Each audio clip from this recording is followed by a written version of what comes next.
It's just Ashru. So, all is well?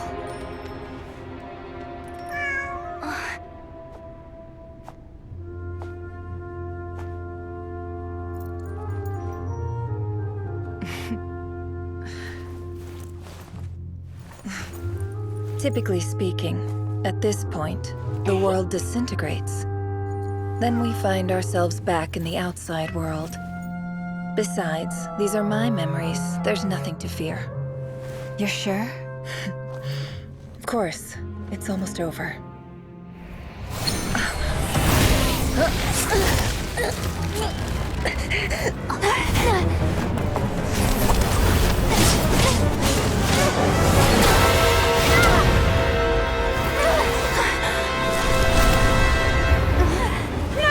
Hold on!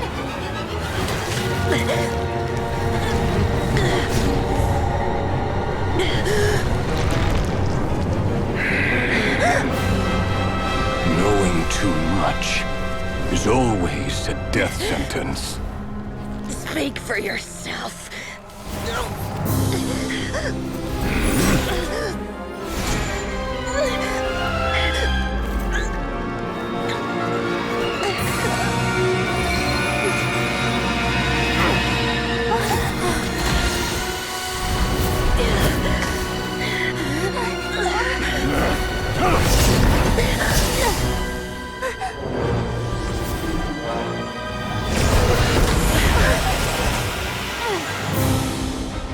How repulsive.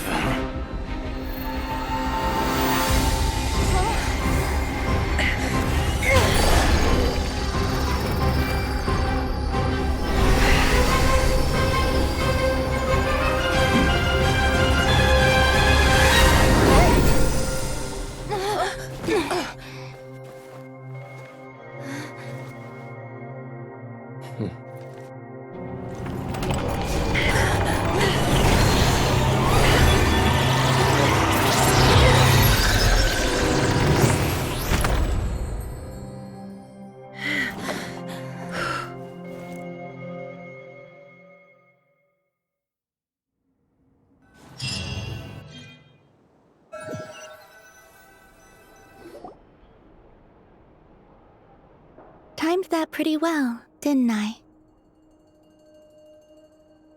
It's okay. I'm just glad no one would. Paimon noticed you doing something too, Dainslev. Were you helping get them out? Of course. When I asked Nefer to conduct this investigation, I was not naive to the dangers involved. I had a duty to ensure your safety. Good to know your sense of justice is still intact after all these years. I take that to mean that you saw the truth. That comes as a great relief. I certainly did.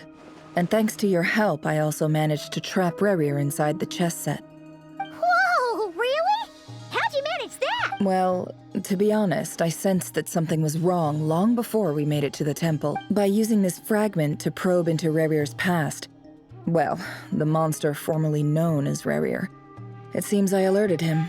I was tracking him. Then he caught on and started tracking me too. Can't say I'm surprised. But how did he track you through your thoughts alone? Rerir was a secret agent who reported directly to the Vinster King. He is an expert at finding a trail and hunting down his pursuers. No wonder. He infiltrated the chess set, read my thoughts, and built a new virtual chess set inside of it. That's why we weren't able to leave at first. Speaking of your chess set, it's quite a remarkable item. Would I be right in thinking you have some connection to King Deshret? You overestimate me. I only have a connection with one of his underlings, the Ibis King. You all saw how this came to be. A long time ago, the Iab massacred my tribe, the Shimti, in our home village. A few years later, the Unut and the Iab fought a bitter battle over the rights to a well, all for the sake of a non-existent 50 million Mora. The Iab ultimately won that confrontation, but their victory came at the cost of almost every warrior. The final blow to the Iab came at the victory feast, when an Unut assassin beheaded their chief right before my eyes.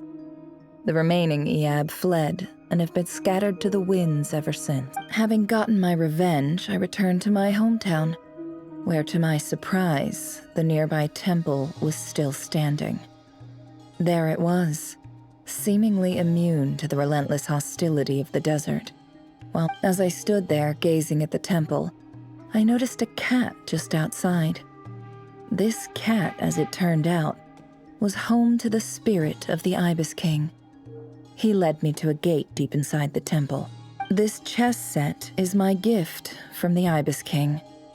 The chessboard within is made to the same specifications as the one in the mausoleum of King Deshret, and represents his power of piercing analysis. With this chessboard in its container, I gained a certain ability to perceive hidden secrets. Now, you could conclude that the Ibis King simply wanted to give the people of this world the power to seek the truth. Every god plays favorites.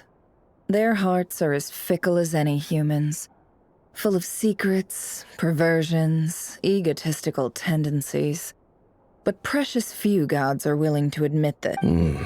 It is the same with all powerful forces, including fate itself. Their gaze falls preferentially upon a select few. If you're alluding to the Abyss, then yes, I gather the others. It's time to share everything I've learned.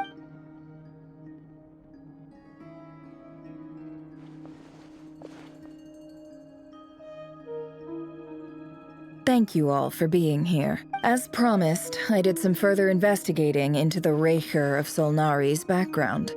I am pleased to report that the investigation has been most fruitful indeed. The rerir of Solnari, real name Rerir, was once a Conrian subject who served the Vinster King. I will now share the important details of his story.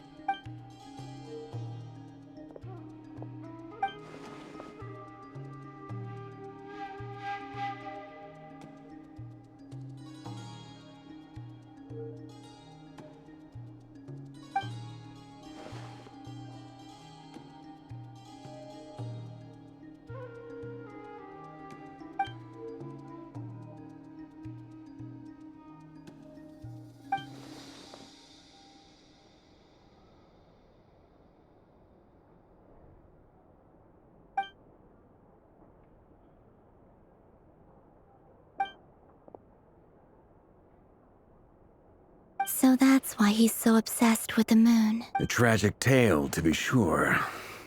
But it does not excuse his many transgressions. No matter how much Rerir suffered in the past, the fact remains that he is what we know today as the Wild Hunt, wreaking havoc. He becomes more dangerous with each passing day. If left unchecked, it is simply a matter of time before all of Tevat suffers the consequences. This is a threat that the Knights of Favonius cannot ignore. A question for Miss Columbina. Forgive me if this is presumptuous, but have you ever seen the spatial gateway that appeared in Rerir's memory? Never. But I have heard stories of something called the Moon Gate, and this seems to fit the description. Miss Lama, any thoughts on this? In the lore of the Frost Moon Scions, the moon is believed to hold many secrets. Some sources speak of ancient knowledge. The term Moon Gate is one I have heard before. But as is the case with all— Then back to Miss Columbina. As a moon goddess yourself, do you have some idea of where the Moon Gate leads to? Not at this stage, sorry. I do hold the power of the Frost Moon, and my strength is recovering well. I can sense that the gate would open at my command, but— But there's more to the power of the Frost Moon than that? Yes. A moon goddess has the right to open the Moon Gate, since it is a path to the moon. But as never mentioned, holding open a spatial gateway takes a huge amount of power, and right now, I need to conserve my energy to fight the rerir of Solnari. I agree. Better to save your strength.